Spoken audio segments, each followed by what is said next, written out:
our crew. Say hi, guys. Say hi. Say hi, guys. Say hi, our crew.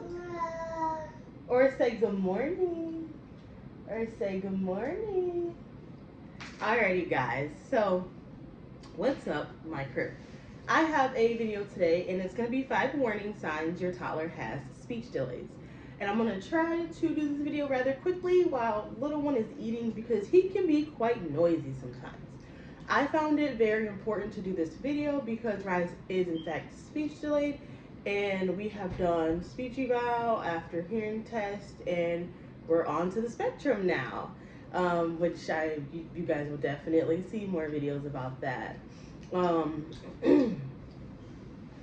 But I did want to throw out there some things that I noticed, but also just five signs that your child is speech delayed. It's something that I know I was overly researching about, and a lot of the content is just kind of older or just not there.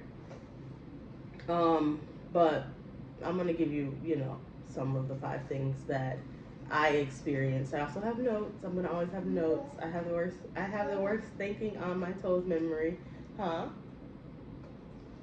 Right, he's eating breakfast. In case you guys want to know what he's eating real quick, he has his apple and he has his French toast. I don't give him syrup. He doesn't really require it. He doesn't need it. And he also has some cereal. He likes the little honey check cereal. So he's eating that. But let's get into these 5 signs. So they have trouble imitating sounds. So like moo, or like ba, or like boing, boing, boing, boing, boing, like just like different sounds at a very young age.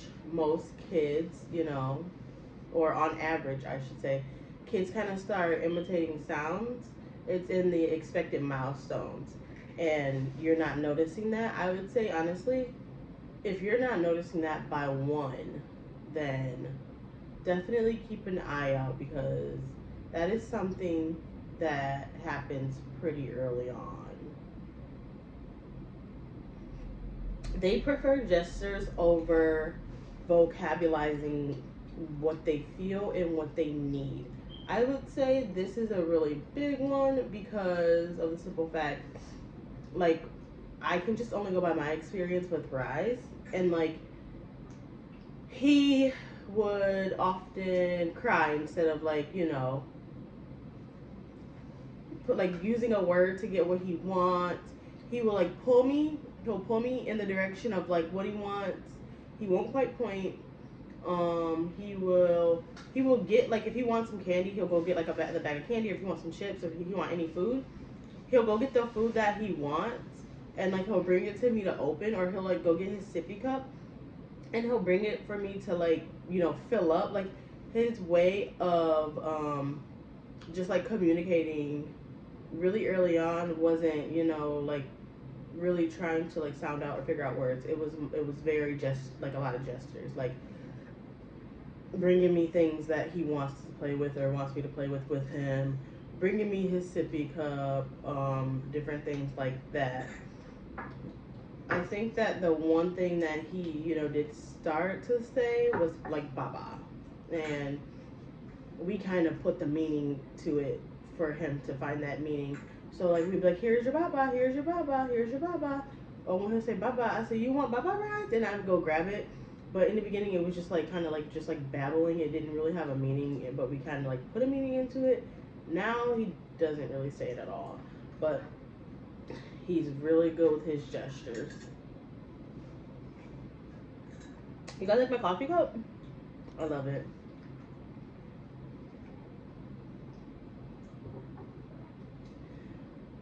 So, they can't follow simple verbal instructions. By age 2, toddlers should be able to understand and follow simple direction, like you asking them, please bring me the toy, go get your shoes, go get a diaper.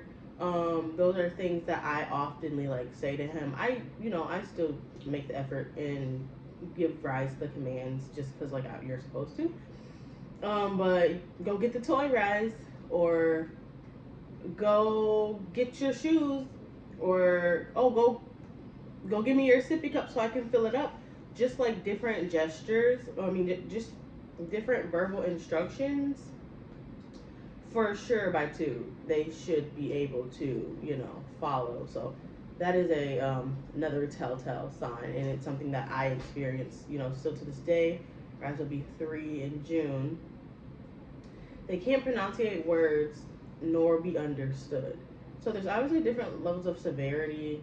I mean, I think in the beginning of the battle with, just the speech delay or, being on the spectrum, we tend to pick out. So if there's 4 out of 5 things that's like here that you're noticing, we tend to be like, but see, it's not all 5. Or like, I don't know how to explain it, but any of these are like really big telltale signs. So I would just definitely, keep a lookout. Obviously, I'm not a doctor or anything like that, so like you can really just take what I say with a grain of salt. But through my experience with all of this, I think you're okay. In my experience with all of this, I think that it would have just been great to find a video of me talking about all these things beforehand, because it's definitely a journey. What? You're okay. They can't pronounce any words. Parents and caregivers should be able to understand about half of a child's speech at 2 years old, and definitely at 3. And some kids they be talking. Let me tell you. I have a nephew that's a little younger than Rise, and he has like just such the vocabulary. But if you're not quite understanding what they're saying, or only the mom understands what they're saying, that could also be another telltale sign. They aren't using at least 25 words at age 2.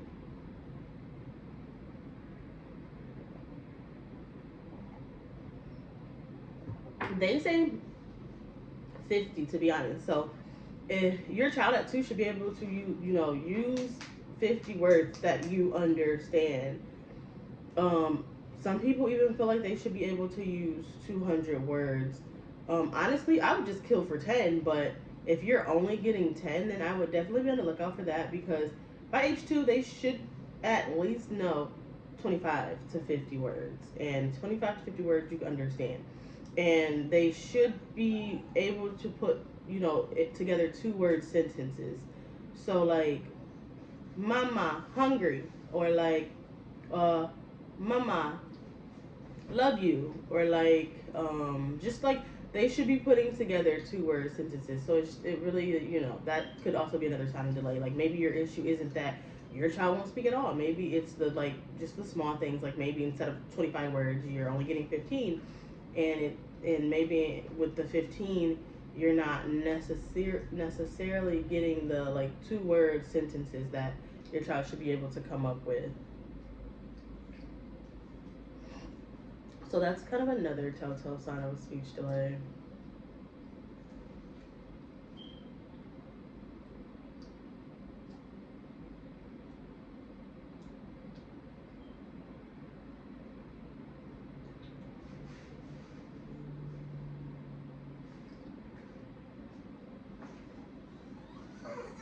So that's all 5 of them.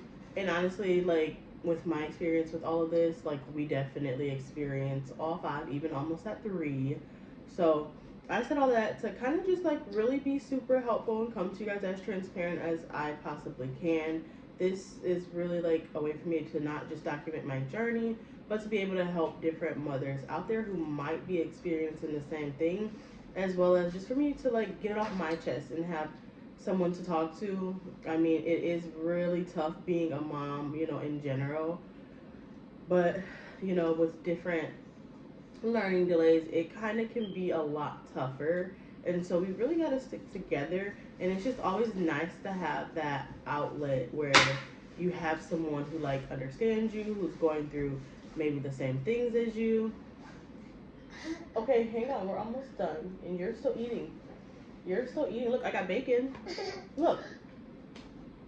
I'm trying to find a really crunchy piece. Rise likes crunchy. Look at him. Can you straighten up real quick? Rise likes crunchy foods, but we'll probably talk about that at another date. But yeah, I made him some bacon.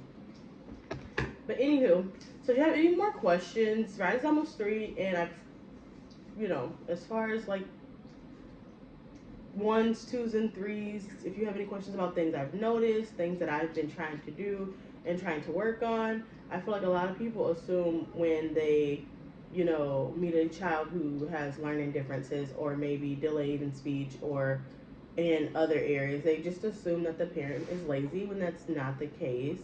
Like, I have worked with my son until I have been frustrated myself, and it's a constant and continuous thing that I still do, and I am taking the proper steps to make sure that I am getting him the help that he needs. So I would just say, before you choose to judge that parent, or before you choose to judge that situation when you may not fully know or understand, just don't. Just don't, because it has honestly, in a lot of cases, nothing to do with, you know, the parent. Not saying it does in all, but just saying in most cases it doesn't, because I work my butt off to make sure my baby boy is good. So I wish somebody would come to me talking crazy. But anywho, if you like this video, I have another one that I did. That video, check it out. It is called 5 Things I Wish I Knew Before Having a Mini-Me. And I think that video is very informative too. We're definitely going to do more fun videos. We live in a state where the winter hits pretty hard. So it's super cold outside, which is unfortunate. And it's not even like snowy cold. It's just cold. I can't wait to do a video with him making his first snowman. And I'm assuming it's going to snow again this winter. So you guys be on the lookout for that, because the second that we have a free day and it snows, we're going to be doing that. I'm going to definitely be coming to you with these videos to be very transparent and open. And also I'm going to do a video of what my toddler eats in a day, because he's super picky and he has this thing with textures, so that would be super interesting. But I don't want to keep rambling on. Don't forget to subscribe if you haven't already. Definitely like this video. Like I said, if you have any concerns, questions, or whatever, definitely comment down below. I really want to build a community so that we can all be in it together. But until next time, maybe I'll drop a video tomorrow, so you just have to subscribe to be on the lookout. But say bye-bye, Raggedy. Say bye-bye. Say bye-bye. Say bye, guys. Say bye, our crew. Say bye, TNR crew. Say bye, TNR crew. Peace.